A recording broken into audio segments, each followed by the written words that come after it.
जी welcome back नाज़रीन। हम बात करें खैबर पख्तूनख्वा हुकूमत इख्तियारात और मरात में सबसे आगे निकल गई है। नून लीग और पीपल्स पार्टी को भी पीछे छोड़ दिया है। हालिया दिनों में वफाक और पंजाब असम्बली में होने वाली कानून साजी पर शदीद तनकीद की जा रही थी, मगर अब PTI की खैबर पख्तूनख्वा हुकूमत सब पर बाजी ले गई है। हालिया दिनों में अरकान असम्बली की मरात और खसूसी इख्तियारात के हवाले से जो खसूसी इख्तियारात दे दिए हैं और साथ ही सहाफ़ियों पर भी पाबंदी का कानून मंजूर कर लिया गया है, जिसके तहत ऐवान की कार्रवाई की कवरेज, अशात और नशरियात से मुतल्लिक मुख्तलिफ पाबंदियाँ और सज़ाएँ मुतारफ़ करा दी गई हैं। इस कानून साजी को लेकर सोशल मीडिया पर शदीद तनकीद हो रही है, जिसमें मुस्लिम लीग नून के रहनुमा भी पेश हैं। इसी से मुतल्लिक हम बात कर रहे हैं। आमिर साहब, अगेन आपसे आगाज़ करिए, चूँकि जो नई कानून साजी हुई है खैबर पख्तूनख्वा असम्बली में, एक तो इस पर जो तनकीद हो रही है वो कितनी जायज़ है और इस कानून साजी का मकसद क्या है? मरात के साए तले हम एक हैं और इश्क़ इमरान से इश्क़ मरात तक का सफ़र वज़ीर आला और उनकी असम्बली ने बड़ी तेज़ी से तय किया है। क्योंकि मैंने जब कहा कि मरात के साए तले हम एक हैं, तो इसमें मैंने किसी को ये नहीं करार दिया कि जी वो अच्छे और ये बुरे, सारे के सारे एक जैसे हैं। साफ़ियों को सज़ाएं देने का दिल सबको करता है, बस कोई रुक जाता है, कोई कह के रुक जाता है और कहानी सब की एक है। लेकिन कल से जो मैं कुछ प्रोग्रामों में देख रहा हूँ वो कहते हैं जी नेशनल असम्बली में भी यही सज़ाएँ हैं साफ़ियों के लिए। बिल्कुल भी नहीं है। बिल्कुल ये लिखा गया है कि आपको जो चीज़ हज़फ कर दी जाए, आपने नहीं नशर करनी, प्रिंट नहीं करनी, आपने वीडियो पे पाबंदी है कि आप गैलरी से नहीं बना सकते।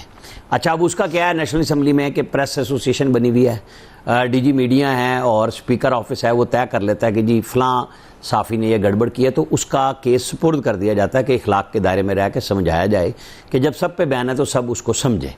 तो यहाँ पे तो बाकायदा दलाइल ये दिए जा रहे हैं जी 1988 से है।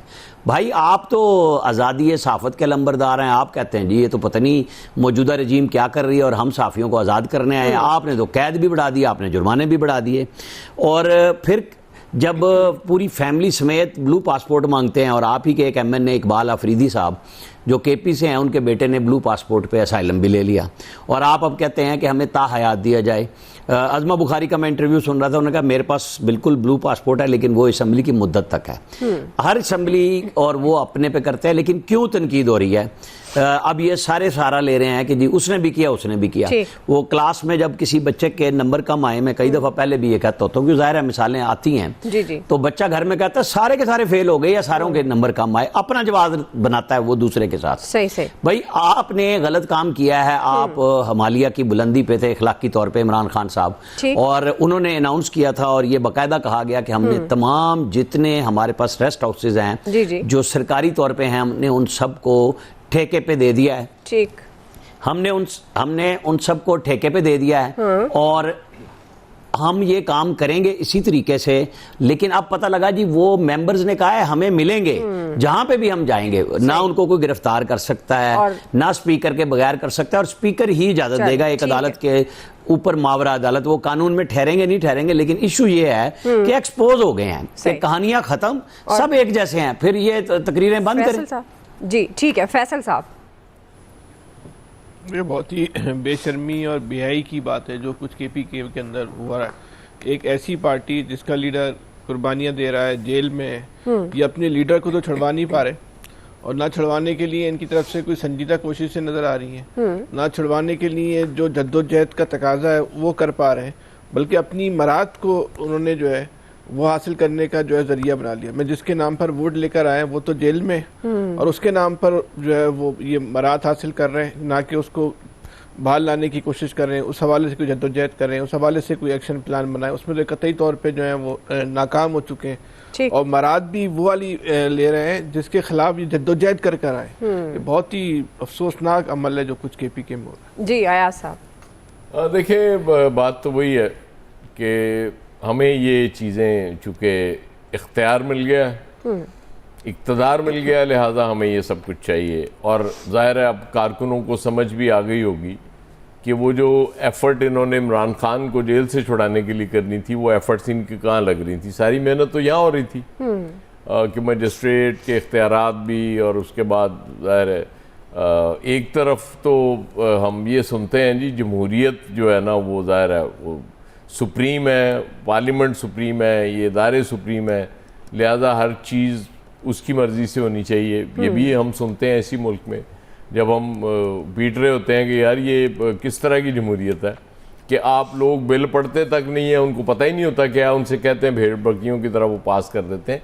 लेकिन ये वाकई शर्मनाक काम है इन्होंने किया। और एक तो छुपा के रखा इतने गालिबन 3 महीने, वो किसी को हवा ही नहीं लगने दी।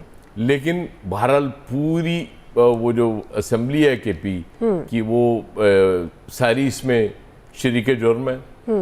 इमल वली साहब तो खैर जाहिर है उनकी ड्यूटी लगी होगी, इसलिए वो आगे इतना सख्त बोल के, वरना वो कहते नहीं शरीक जुर्म ना होते तो मुखबरी करते उनको जरूरत नहीं थी, वरना जाहिर है वो ड्यूटी लगती है तो फिर करनी पड़ती है। लेकिन ये काम कम से कम वो बात वही है ना कि आप जब एक चीज के खिलाफ एफर्ट करके आते हैं और उसके बाद फिर जब वो खुद काम करते हैं तो फिर आपको शर्म तो आनी चाहिए, लेकिन आएगी नहीं। सही है जी। क्विकली ब्रेक से वापस आएंगे, यहीं से कंटिन्यू करेंगे जी। वेलकम बैक नाज़रीन। शकील अंजुम साहब, अब ये इस कानून साजी पर जो केपी असम्बली में हुई तनकीद हो रही है, कितनी जायज़ है और क्या मकसद है इस कानून साजी का? मकसद तो साफ जाहिर है कि मराहत हासिल करना, जिस हद तक ली जा सकती हैं, जिस हद तक खून निचोड़ा जा सकता है निचोड़े हैं अवाम का। और ये जो मौसूफ हैं केपी के वजीर आला, ये इश्क इमरान में ज़िबा होने के लिए आए थे और मराहत समेट कर जा रहे हैं। और बाकी रहा जो सहाफ़ियों के खिलाफ कवानीन, वो हर दौर में बनते हैं, किसने नहीं बनाए। इस मुल्क में मेरा ख्याल है सबसे ज्यादा जो इजी टारगेट है वो सहाफ़ी रह गए हैं। ना तो कोई हुकूमत आज तक किसी ने वकला के खिलाफ कोई कानून बनाया है, ना ताजरों के खिलाफ बनाया है, ना पुलिस के खिलाफ बनाया है। रह लेके दे के एक सहाफ़ी रह जाते हैं जो इनको दिखाई देते हैं। और भाई हम जो हकायक को अगर बयान करते हैं, इस जो आपकी ये मराआत हैं, इनको अगर हम लोगों के सामने लेकर आते हैं और जो आपकी करप्शन है, जो इस निज़ाम की करप्शन है, अगर उसको उजागर करते हैं तो ये हमारा फर्ज है और हमारी ड्यूटी है। लेकिन आप लोग मुसलसल हमारा गला जो है वो दबाने की कोशिश कर रहे हैं। लेकिन इसके बावजूद अल्हम्दुलिल्लाह हमारे सहाफ़ती इदारे भी मौजूद हैं और हम अपना पेशा वराना सरगर्मियाँ भी अंजाम दे रहे हैं। तो बस यही बात है कि इमरान खान ने इसी निज़ाम के खिलाफ जो है अपनी पार्टी खड़ी की थी, आज उनकी पार्टी भी इसी निज़ाम का हिस्सा बन गई है। और ये मराहत याफ्ता तबका जो है, देखते हैं कब तक अवाम को निचोड़ते हैं। और जैसा कि बाज़ गश्त सुनाई दे रही है और इसी किस्म के जो कवानीन हैं, इसी किस्म के जो बिल हैं, इंशाल्लाह इस निज़ाम की खात्मे का जो है वो सबब बनेंगे। सही जी। इलियास साहब, एक मिनट शकील अंजुम साहब, इस निज़ाम को छोड़ें, आप तो बिलावल के साथ भुगत भी आए हैं थाने में जाके। ये निज़ाम सबसे चल रहा है यूं ही, कोई दूर की नहीं बात केपी की, मुल्तान की बात कर रहा हूँ। नहीं बिल्कुल, मैं तो सबकी बात कर रहा हूँ, इस निज़ाम की बात कर रहा हूँ आमिर भाईजान। इस निज़ाम में सारे आते हैं, वो पीपल्स पार्टी हो, PMLN हो, जितने भी इस निज़ाम के शराकतदार हैं वो सारे के सारे जिम्मेदार। यार वो निज़ामदीन की रूह तड़प जाएगी। इलियास साहब, देखिए जी, इसमें बिल्कुल ऐसे ही पंजाब में हो, प्रोग्राम ना रेडियो वाला शुरू कर देना, वफाक में हो या इधर केपी में। अब देखिए केपी में जिसके बारे में सब कह रहे थे कि जी वहाँ बड़ा बेहतर निज़ाम, देखिए वहाँ सारा जस्टिस ऑफ पीस जो है, इख्तियारात भी अपने हाथ में लेने के लिए ये तमाम जो चीज़ें की जा रही हैं, ये सोची समझे तरीके के साथ आवाम के लिए कोई मसाइल इनके हल करने के लिए नहीं, जो अपने लिए जो कर सकते हैं वो कर रहे हैं। अपने लिए बजट भी इस्तेमाल करते हैं और IMF को भी नहीं नज़र आता कि ये बजट आवाम के बजाय अपने लिए इस्तेमाल हो रहा है। जबकि गुर्बत करें कि गुर्बत 40% से भी ज़्यादा बढ़ गई, केपी में तो ज़्यादा है। उधर ऐसी चीज़ें सोची नहीं जाती, ना तालीम ना एजुकेशन की तरफ देखा जाता है। मसले इनके अपने ही नहीं हल हो रहे। आवाम के लिए तो वैसे ही छोड़ दिया, उनको ना दवाई मिलती, ना दवाई, ना उनको चेकअप के लिए, ना हॉस्पिटल में रहने के लिए वो सेहत के लिए कोई ऐसा मराकज़ बनाए जा रहे हैं ना जाए।